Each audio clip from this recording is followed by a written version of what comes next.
E-PG पाठशालायां समेषामेव अत्र भवतां स्वागतम् अभिनन्दनञ्च।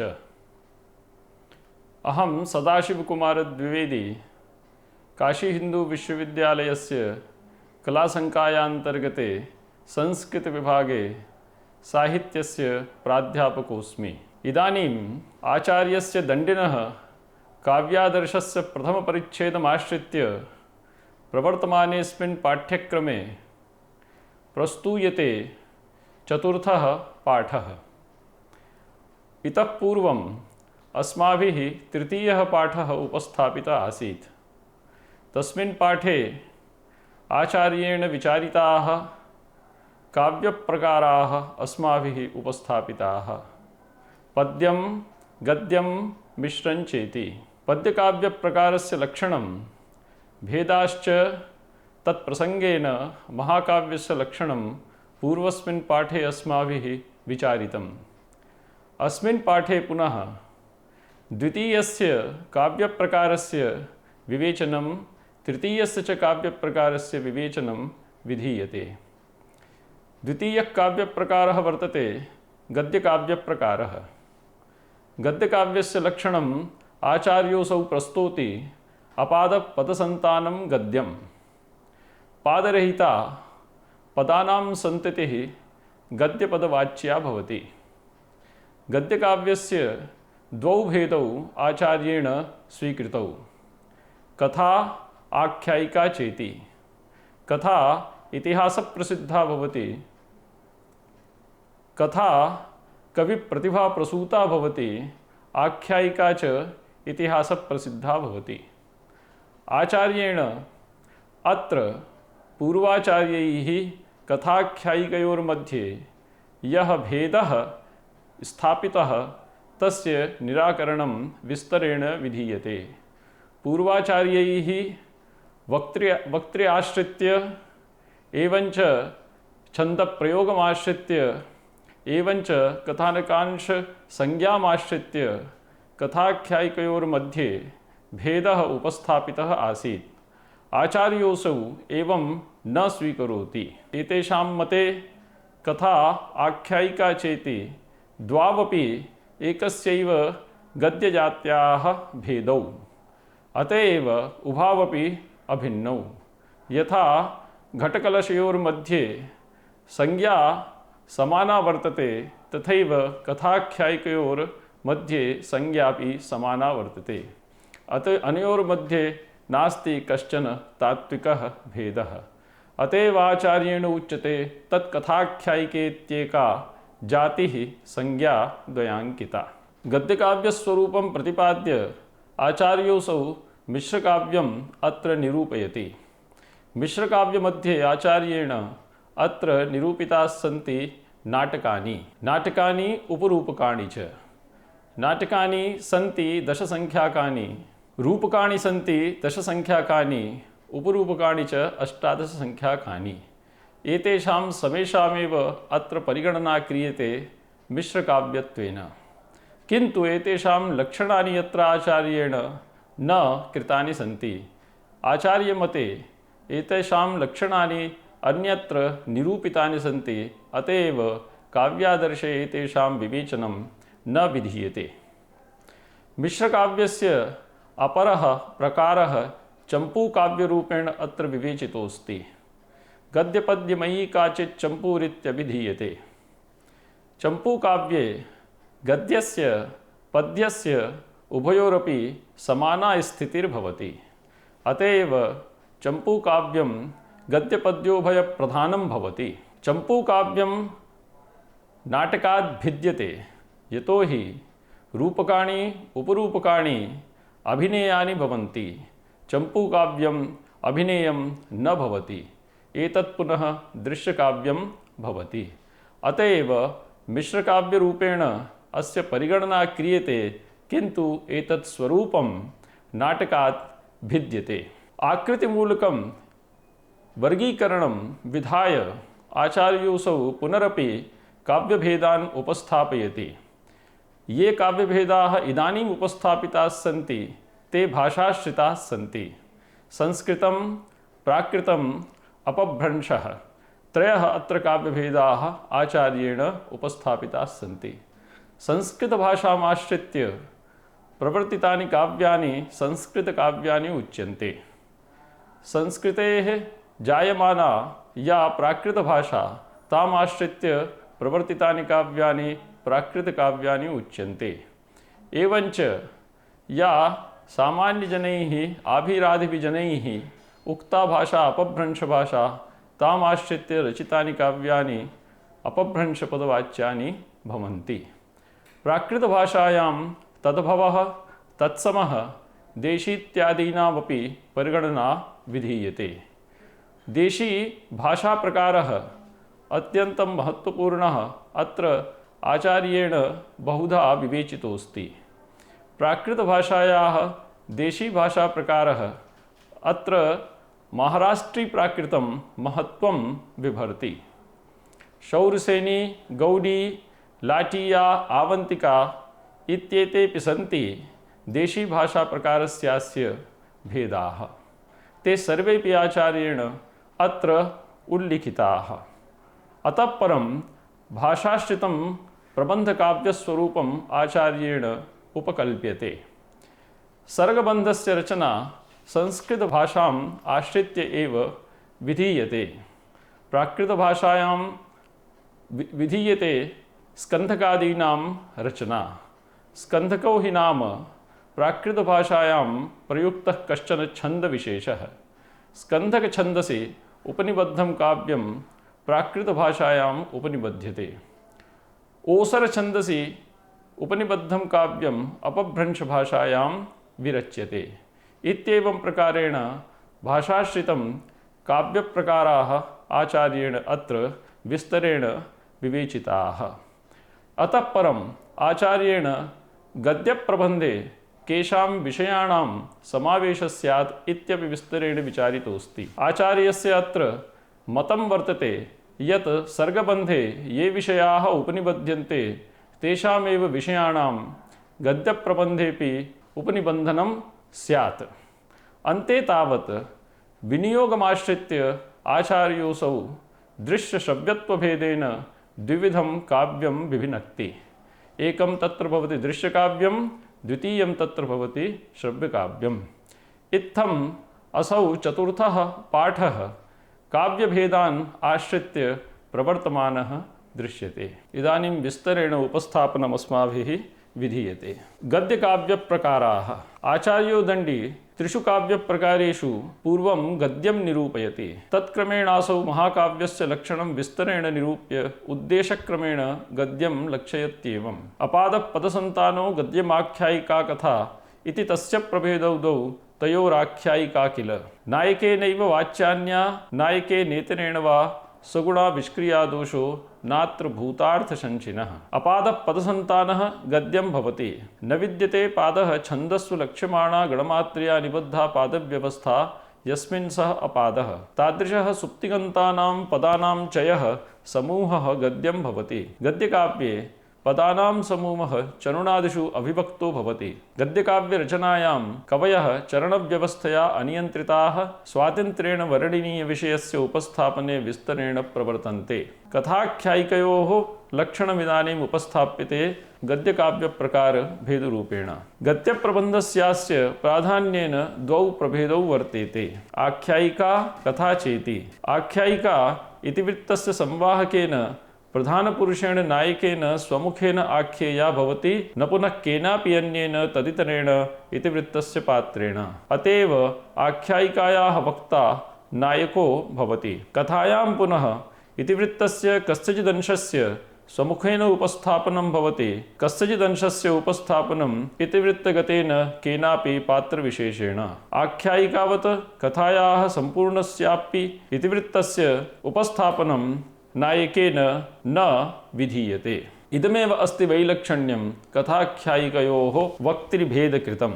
आचार्योऽसौ वक्तृभेदकृतस्य अस्य भेदस्य निरासं करोति। आख्यायिकायाः सम्पूर्णस्यापि इतिवृत्तस्य वक्ता स्वयं नायको भवति। कथायाः कश्चनांशस्यैव वक्ता नायको भवति, न पुनः सम्पूर्णायाः कथायाः। पूर्वपक्षिणः अत्र आक्षिपन्ति यत् नायकेन क्रियमाणं स्वचरितकीर्तनं आत्मविकथना आत्मप्रशंसा भवति इति न युक्तमुभयत्रापि नायकेन स्वेतिवृत्तस्य कथनम्। विषयेऽस्मिन् आचार्योऽसौ उत्तरति यदाख्यायिकायां कथायां चेत्तुभयत्र भूतार्थं वास्तविकं संशतीति भूतार्थसंशिनः यथार्थव्यवहारिणो यथार्थवादिनो वा नायकस्य स्वगुणाविष्क्रिया स्वगुणकथनं दोषाय न भवति। अतएव गद्यकाव्यस्य द्वयोरप्यनयोर्भेदयोः यदि नायकेन स्वगुणानां यथार्थतया प्रकाशनं विधीयते तर्हि निजगुणकीर्तनं तद्दोषाय न परिगृह्यते। भामहाचार्यः पुनः दण्डिनः पक्षममुं न स्वीकरोति। तन्मते आख्यायिकाया वक्ता नायक एव भवेत् न पुनः कथायास्तथा। कथायां नायकस्य स्वगुणोद्भावनम् अनुचितं भवति। सिद्धान्तमेतं दण्डी पूर्वमेव निराकरोत्। अपि त्वनियमो दृष्टस्तत्राप्यन्यैरुदीरणात् अन्यो वक्ता स्वयं वेति कीदृग्वा भेदकारणम्। प्राचीनैः उच्यते यदाख्यायिका नायकेन वाच्या भवेत् प्राचीनानाम् एतस्य मतस्य अनियमः नियमाभावः उल्लङ्घनं परम्परायां सम्प्राप्यते। आख्यायिकायां नायकादितरेण केनापि इतिवृत्तस्य उपस्थापनात् परम्परया विनिर्धारितस्य नियमस्यास्य उल्लङ्घनं भवति। अतएव आख्यायिकायां नायको वा स्याद् वक्ता नायकभिन्नो वा इत्येतत् समीचीनतया भवति भेदनिर्धारकं तत्त्वं कथाख्यायिकयोर्मध्ये। हर्षचरित आख्यायिकायां नायकस्य हर्षस्य इतिवृत्तं हर्षातिरिक्तेन ग्रन्थकर्ता बाणभट्टेन आख्यातमस्ति। अन्यत्र पुनः बृहत्कथायां नायकः नरवाहनदत्तः आत्मनेतिवृत्तं स्वयमेवोपस्थापयति न तद्भिन्नः कश्चन जनः। अनेन द्वयोरपि गद्यभेदयोः इतिवृत्तस्य वक्तिनिर्धारणोद्योगः निरर्थकः प्रतीयते। काव्यस्वरूपगतभेदेन भेदः युक्तियुक्तप्रतिभाते न वक्तृगतभेदेन क्रियमाणो भेदः।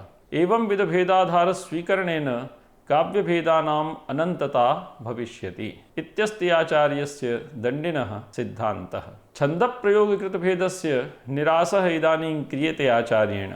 वक्तृभेदकृतं कथाख्यायिकयोर्भेदं निरस्य आचार्यः सम्प्रति छन्दकृतं कथानकांशसंज्ञाभेदेन जायमानम् अनयोर्व्यवच्छेदं निराकरोति। एवं वक्त्रं चापरवक्त्रं च सोच्छ्वासत्वं च भेदकं चिह्नमाख्यायिकायाश्चेत् प्रसंगेन कथास्वपि आर्यादिवत् प्रवेशक्यं न वक्त्रा परवक्त्रयोः। पूर्वाचार्याणां मते आख्यायिकायां वक्त्रम् अपरवक्तं चेति छन्दोभेदो भवतः न पुनः कथायाम्। एवञ्च आख्यायिकायाः विभाजनम् उच्छ्वासेषु भवति न पुनः कथायाः। उच्छ्वासो हि नाम प्रबन्धांशस्य भागविशेषः।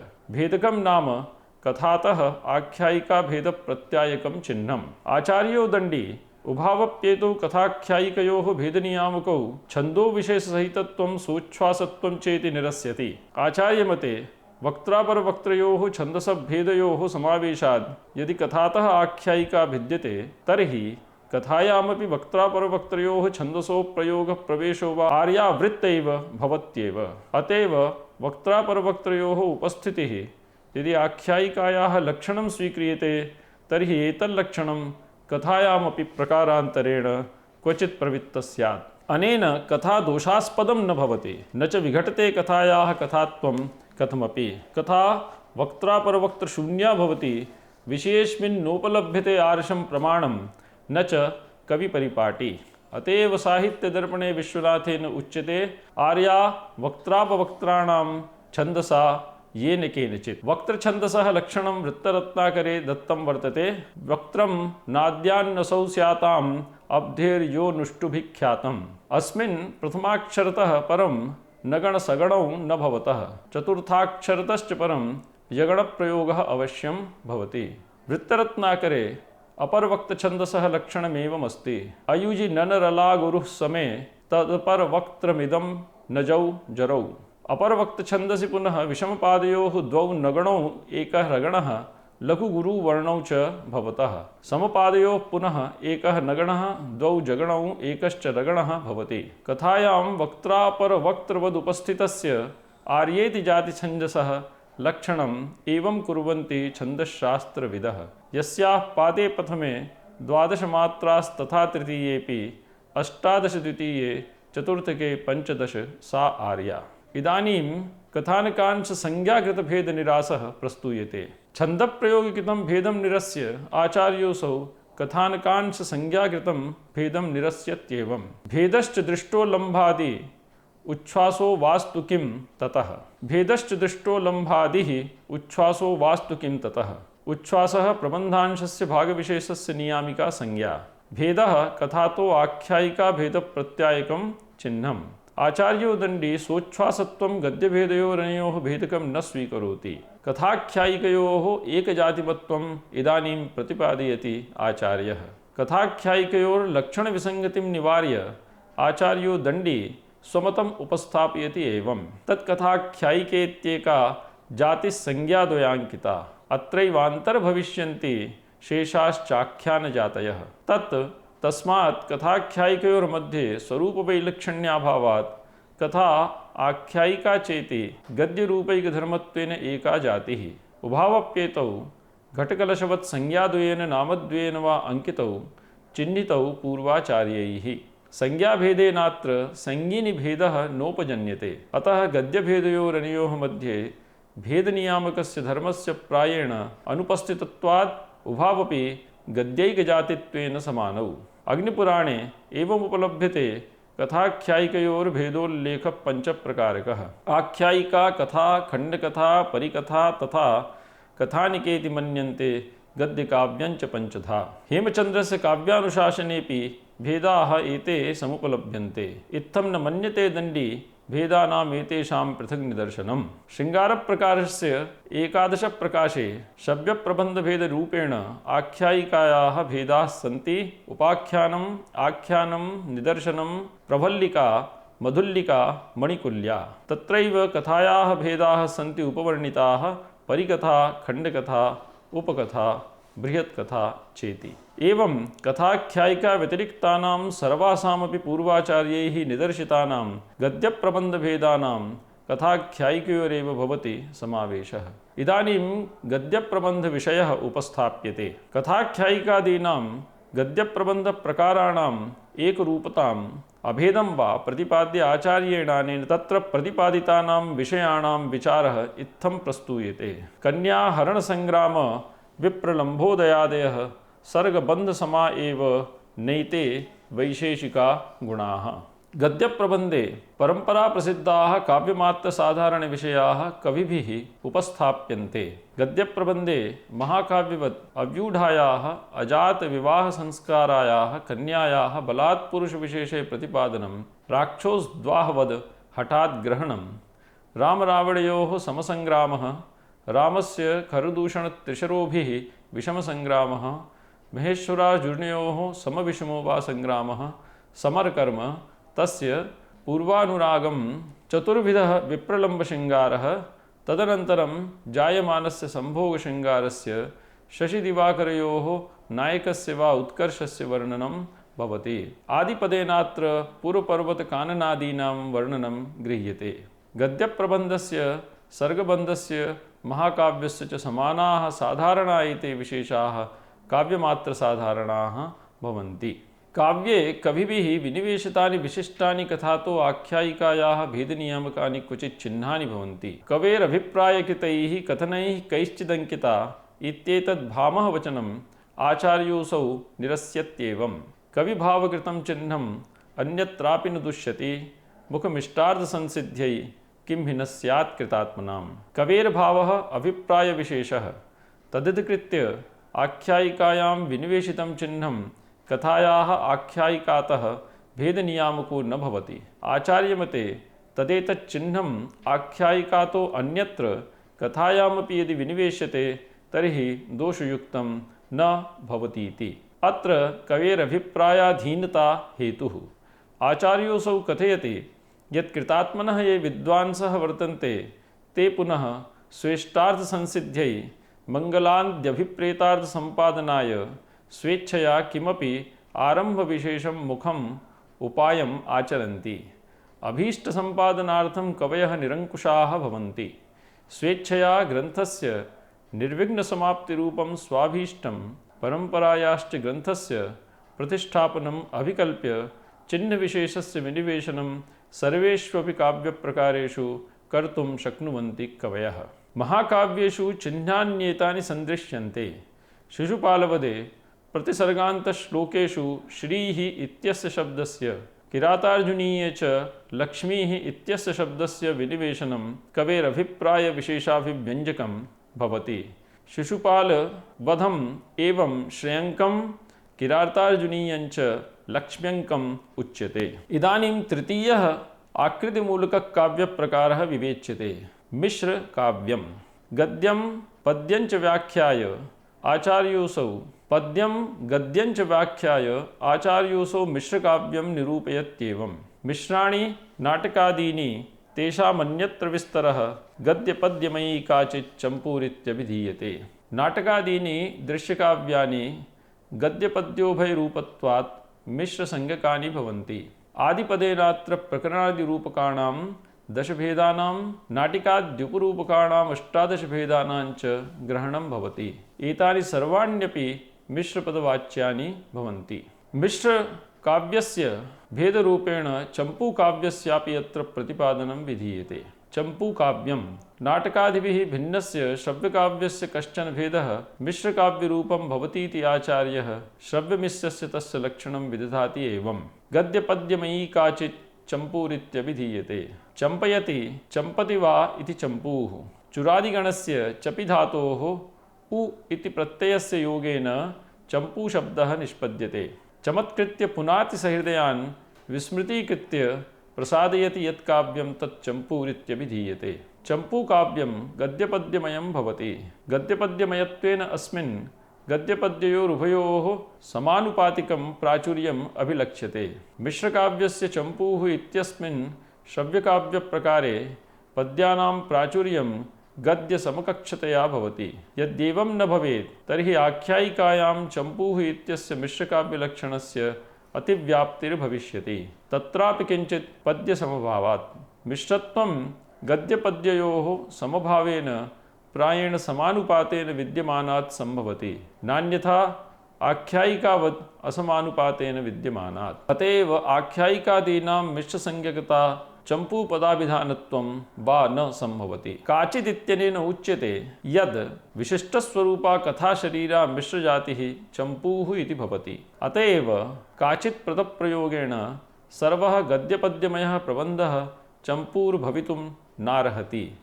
अनेन गद्यपद्यमयस्य राजस्तुत्यात्मकस्य विरुद्धसंज्ञकस्य गद्यप्रबन्धस्य ग्रहणं न कर्तुं शक्यते। साहित्यदर्पणानुसारं गद्यपद्यमयी राजस्तुतिर्विरुद्धमुच्यते इति यस्यां राजस्तुतौ गद्यपद्ययोः प्राधान्यं भवति सा विरुद्धपदवाच्या भवति, न पुनः चम्पूपदवाच्या। अत्र मिश्रपदप्रयोगेण केचन योजयन्ति यदनेन नाटकादिषु संस्कृत-प्राकृतभाषामिश्रणं चम्पूआदिषु गद्यपद्यमिश्रणं वा गृह्यते। प्राकृतभाषायाः पूर्वम् अविवेचनात् एतादृशं विवेचनं ग्रन्थानुकूलं नास्ति। मिश्रकाव्यस्य प्रकारोऽसौ अनभिनेयत्वात् नाटकाद् अतिरिच्यते।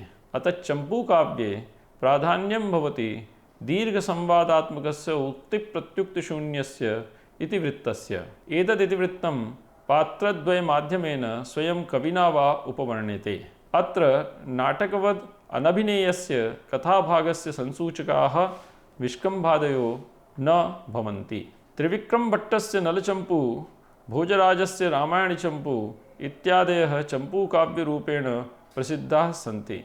इत्थं श्रव्यकाव्यस्य गद्यपद्योभयप्रधानं प्रबन्धात्मकं वर्णनप्रधानं प्रायेण उक्तिप्रत्युक्तिरहितं विष्कम्भकादिरहितं सरसं काव्यालङ्कारबहुलं प्रकारः चम्पूकाव्यं भवति। चम्पूकाव्यस्य इतिवृत्तस्य विभाजनं स्तबक, उल्लास, काण्ड, तरंग, सर्ग, विलास, लम्भक, कल्लोल, मनोरथ परिच्छेदादिषु कविभिर्विधीयते। अतः परं प्रस्तूयते भाषाश्रितः काव्यप्रकारः। गद्य पद्यमिश्रत्वेन सम्पूर्णस्यापि वाङ्मयस्य पूर्वम् आकृतिमूलकं त्रैविध्यम् अविधाय तदेतद् वाङ्मयं भाषाभेदेन चतुर्विधं प्रतिपादयति आचार्यो दण्डी। तदेतद् वाङ्मयं भूयः संस्कृतं प्राकृतं तथा अपभ्रंशश्च मिश्रं चेत्याहुरार्याश्चतुर्विधम्। सम्पूर्णमप्येतद् वाङ्मयं पुनः भाषाप्राधान्यात् संस्कृतं प्राकृतम् अपभ्रंशः संस्कृतादि विविधभाषामयं मिश्रं च चतुर्विधं स्वीकुर्वन्ति काव्यशास्त्रनिदीक्षणाः आचार्याः। अत्रोपवर्णितं मिश्रकाव्यं मिश्रकाव्याद् भिद्यते। संस्कृत प्राकृत अपभ्रंशादीनां भाषाणां मिश्रणं मिश्रकाव्यस्यास्य नियामकमस्ति, न पुनः पूर्ववद् गद्यपद्ययोः मिश्रणम्। भोजराजेन सरस्वतीकण्ठाभरणे भाषाश्रितं वाङ्मयं भेदम् एतद् अनुमोद्यते। संस्कृत भाषायाः स्वरूपं विशिनष्टि आचार्योऽसौ एवं। संस्कृतं नाम दैवी वाग् अन्वाख्याता महर्षिभिः। यास्कपाणिन्यादिभिः पूर्ववर्तिभिः व्याकरणशास्त्रप्रवर्तकाचार्यैः महर्षिभिः प्रकृतिप्रत्ययादीनां विभागपूर्वकम् अन्वाख्याता प्रसिद्धा भाषा संस्कारवत्वात् संस्कृतम् उच्यते। सैषा देवी वागिति आचार्यस्य उद्घोषः। देवी वागिति पदेन एषा संस्कृतत्वात् दैवसम्बन्धिनी वर्तते, देवैः व्यवहार्या वा इति अभिप्रायविशेषः। नामपदमत्र प्रसिद्धार्थकम्। प्राकृतभाषा प्राकृतभाषास्वरूपं प्रतिपादयति आचार्योऽसौ एवं। तद्भवस्तत्समो देशीत्यनेकप्राकृतक्रमः। प्रकृतेः संस्कृताद् उत्पन्नं प्राकृतमिति उच्यते। तद्भवपदेन प्राकृतभाषायाः संस्कृतभाषातो समुद्भवः उपलक्ष्यते। प्राकृतभाषाक्रमः विस्तरः संस्कृतादुत्पन्नः तद्भवः। संस्कृताभिन्नस्वरूपः तत्समः। तत्तद्देशोद्भवत्वेन देशी चेति बहुविधः परिकल्प्यते। केचन समीक्षकाः संस्कृतोद्भवां महाराष्ट्री प्राकृतं तत्समरूपेण स्थापयन्ति। शौरसेन्यादयो अन्ये प्राकृतप्रकाराः तत्तद्देशेषु विलसिताः देशी इत्येतत्पदवाच्याः भवन्ति। केचित् पुनः सर्वासां प्राकृतभाषाणां संस्कृतभाषातो उद्भवं स्वीकृत्य तद्भवत्वम् आमनन्ति। क्रियाकारकादिविभागत्वेन संस्कृतसादृश्यात् तत्समत्वं स्वीकुर्वन्ति। महाराष्ट्रशूरसेनादिदेशविशेषेषु व्यवहृतत्वात् देशीत्येतद्व्यवहरन्ति। प्राकृतभाषायां प्राधान्यमस्ति तद्भवशब्दानां। तत्समदेशीत्येते शब्दाः तन्यूना भवन्ति प्रयोगविधौ। देशी इत्यस्य प्राकृतप्रकारस्य प्रधाना भाषा महाराष्ट्राश्रिता प्राकृतभाषा वर्तते। महाराष्ट्राश्रयां भाषां प्रकृष्टं प्राकृतं विदुः सागरसूक्तिरत्नानां सेतुबन्धादि यन्मयम्। महाराष्ट्रं नाम दक्षिणापथवर्ती जनपदविशेषः। तदस्ति अधिष्ठानभूतं प्रयोगक्षेत्रं यस्याः सा भाषा महाराष्ट्री इत्येतो उच्यते। भाषाविदः महाराष्ट्रीं प्राकृतभाषाम् उत्कृष्टतरां स्वीकुर्वन्ति। भाषायामस्याम् उपनिबद्धमस्ति महाकवेः प्रवरसेनस्य सेतुबन्धकाव्यम्। काव्यमेतत् चमत्कारपूर्णानां सूक्तिवचनानां सुभाषितानां सागरः निधिर्वा वर्तते। हाल इत्यनेन नाम्ना प्रसिद्धस्य महाकवेः गाथा सप्तसती वाक्पतिराजकृतं गौडवहो इत्येतत् काव्यद्वयमपि महाराष्ट्राश्रितां भाषामधिकृत्य उपनिबद्धम्। महाराष्ट्रप्राकृतभेदं सर्वोत्कृष्टं प्रतिपाद्य आचार्योऽसौ प्राकृतस्य अन्यान् प्रकारान् निरूपयत्येवम्। शौरसेनी च गौडी च लाटी चान्या च तादृशी याति प्राकृतमित्येवं व्यवहारेषु सन्निधिम्। शूरसेनो मथुराप्रदेशः तदाश्रिता भाषा सौरसेनी उच्यते। गौडः बङ्गदेशोत्तरवर्ती पौरस्त्यः जनपदविशेषः। तत्रत्या प्राकृतभाषा गौडी इत्युच्यते। लाटः दक्षिणगुर्जरप्रान्तः। तत्राधिष्ठिता प्राकृतभाषा लाटी इत्युच्यते।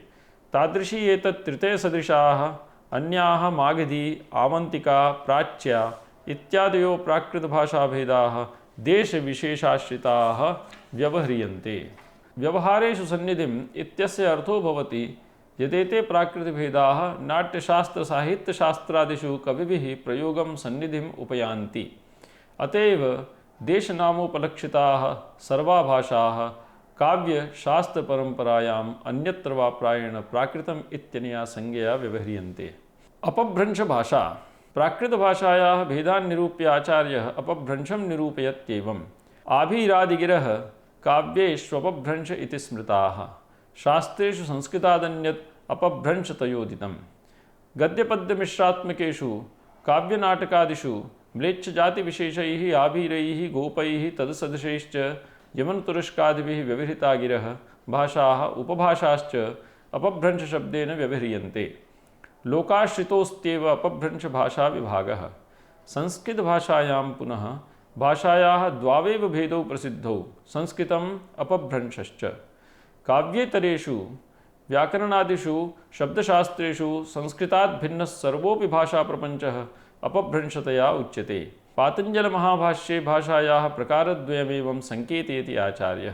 ब्राह्मणेन न म्लेच्छित वै नापभाषित वै।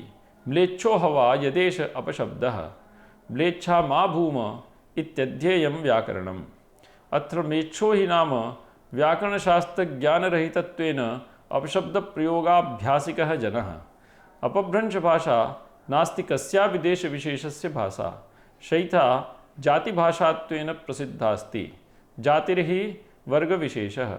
व्याकरणानभिज्ञः संस्कृतेतरभाषाः अपभ्रंशपदवाच्याः भवन्ति। संस्कृतव्याकरणहीनाः शब्दाः अपभ्रंशाः भवन्ति। महर्षिः पतञ्जलिरत्नप्रमाणभूतः। तद्यथा महाभाष्ये लघीयान् शब्दोपदेशः गरीयान् अपशब्दोपदेशः। एकैकस्य शब्दस्य बहवो अपभ्रंशाः। तद्यथा गौरित्यस्य शब्दस्य गावी गोणी गोता गोणे तलिकेत्येवमादयो अपभ्रंशाः। इदानीं भाषाश्रितं प्रबन्धस्वरूपं विवेच्यते। संस्कृत प्राकृत अपभ्रंशानां भाषाभेदानां स्वरूपं लक्षयित्वा आचार्येण इदानीं भाषाविशेषम् आश्रित्य विरचितानां प्रबन्धकाव्यभेदानां स्वरूपं नियम्यते। संस्कृतं सर्गबन्धादि, प्राकृतं स्कन्धकादिकम्, ओसरादिरपभ्रंशो नाटकादितु मिश्रकम्। कथा ही सर्वभाषाभिः संस्कृतेन च बध्यते। भूषभाषामयीं प्राहुः अद्भुतार्थां बृहत्कथां।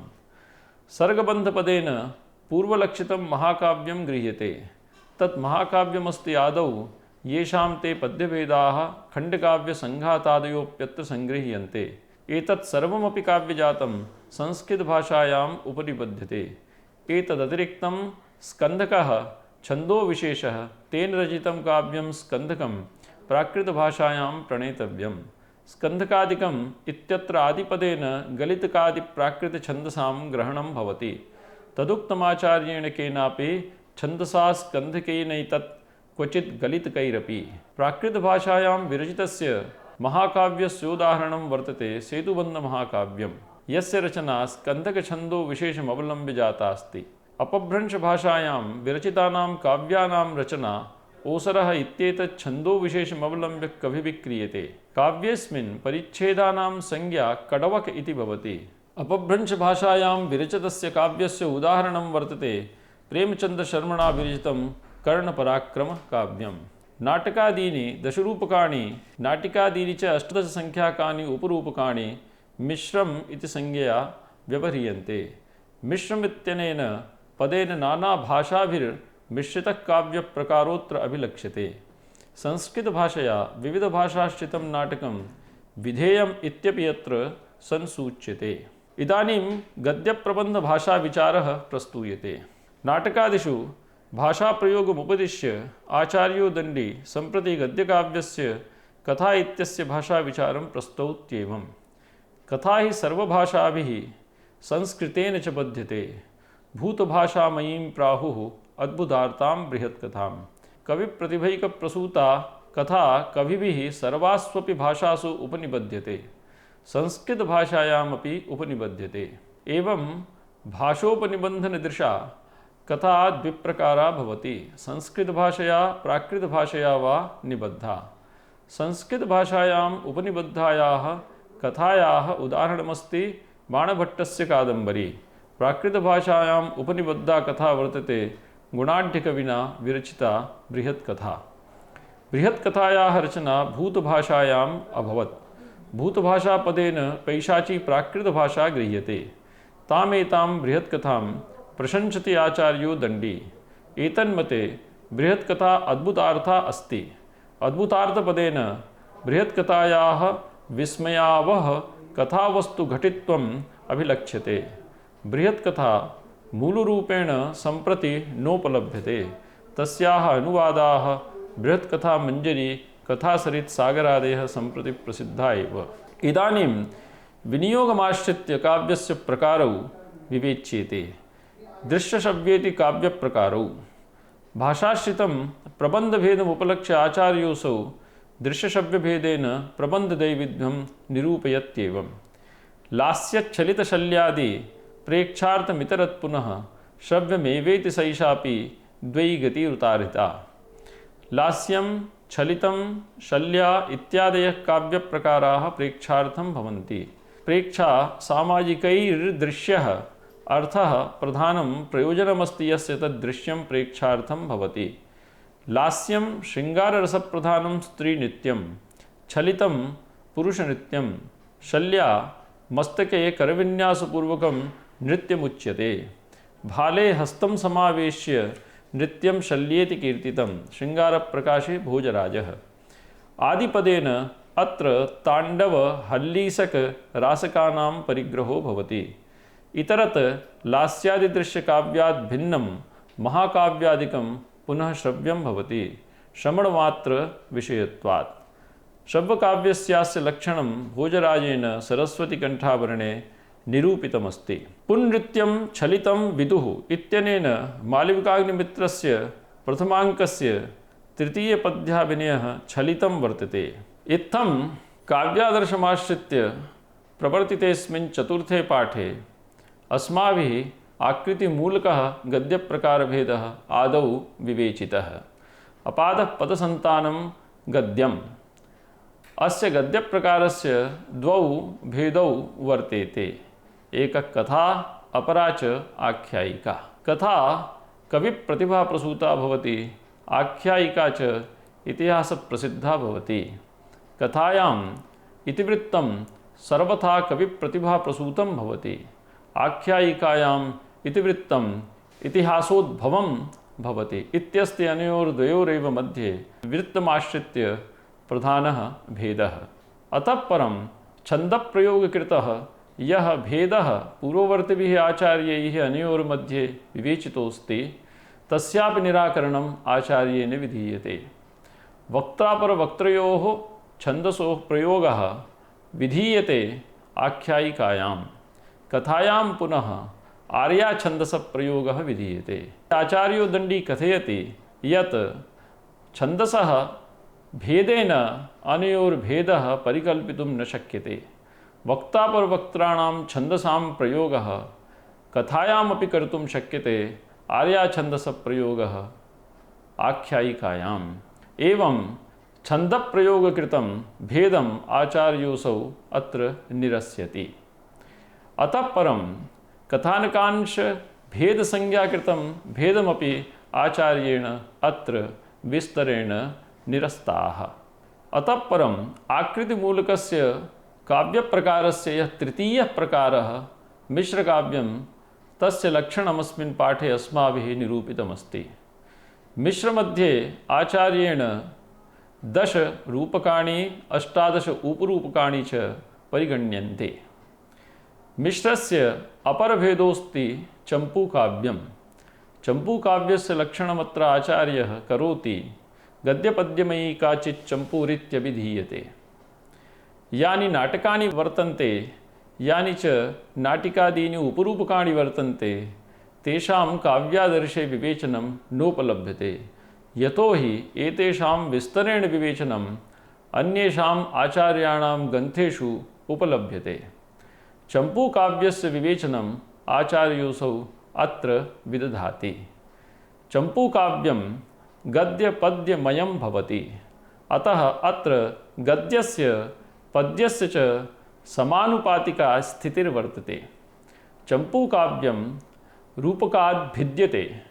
यतो हि चम्पूकाव्यं श्रव्यं भवति, रूपकं दृश्यं भवति। चम्पूकाव्यम् अनभिनेयं भवति, नाटकञ्च अभिनेयं भवति। इत्थम् आकृतिमूलकं वर्गीकरणं निरूप्य आचार्योऽसौ भाषाश्रितं वर्गीकरणम् उपस्थापयति। भाषाश्रिताः काव्यस्य 4 प्रकाराः काव्यादर्शस्य प्रथमपरिच्छेदे परिकल्पिताः सन्ति। संस्कृतं, प्राकृतम् अपभ्रंशः मिश्रं चेति। संस्कृतम् इति संस्कृतभाषाश्रितं काव्यं। संस्कृतभाषा च पाणिन्यादिभिः महर्षिभिः निरूपिता प्रकृतिप्रत्ययविभागरूपा भाषा वर्तते। अतः परं प्रकृतेः संस्कृतादुत्पन्ना प्राकृतं। प्राकृतभाषायाम् उपनिबद्धानि काव्यानि प्राकृतभाषाकाव्यानि उच्यन्ते।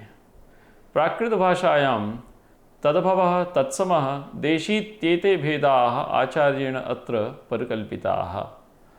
प्राकृतभाषायाः देशीप्रकारे महाराष्ट्रीप्राकृतम् अत्यन्तं प्रसिद्धं। शौरसैनी, गौडी, लाटी, आवन्तिका इत्येतेपि सन्ति देशीभेदाः प्राकृतप्रकारस्य। अपभ्रंशकाव्यप्रकारे आभिरादिभिः म्लेच्छजातिभिः प्रयुक्ता भाषा उपनिबध्यते। मिश्रभाषाश्रिते काव्यप्रकारे संस्कृतं प्राकृतम् अपभ्रंशादीनां समेषामेव भाषाणां प्रयोगः विधीयते। नाटकेषु एतत् उपलभ्यते। एष मिश्रकाव्यप्रकारः पूर्ववर्णितात् मिश्रकाव्यात् भिद्यते। पूर्वस्मिन् मिश्रकाव्ये गद्यपद्ययोः मिश्रणम् आचार्येण उपस्थापितम्। अस्मिन् मिश्रकाव्ये भाषाणां मिश्रणं प्राधान्यं बिभर्ति। अतः परम् आचार्योऽसौ भाषाश्रितं प्रबन्धप्रकारं निरूपयति। संस्कृतभाषायाम् उपनिबध्यन्ते सर्गबन्धाः अर्थात् महाकाव्यानि। स्कन्धकादीनि उपनिबध्यन्ते प्राकृतभाषायाम्। ओरसादीनां रचना अपभ्रंशभाषायां कविभिः क्रियते। गद्यप्रबन्धे विषयाणाम् उपस्थापनं तथैव क्रियते यथा पुनः सर्गबन्धे विधीयते। सर्गबन्धे पूर्वस्मिन् पाठे ये विषयाः अस्माभिः विवेचिताः सन्ति तेषां समेषामेव विषयाणां गद्यप्रबन्धेपि उपस्थापनं कविभिः विधीयते। अन्ते पुनः आचार्योऽसौ विनियोगमाश्रित्य काव्यस्य भेदद्वयम् उपस्थापयति। दृश्यं श्रव्यं चेति। दृश्यम् अभिनेयं भवति, श्रव्यम् अनभिनेयं भवति।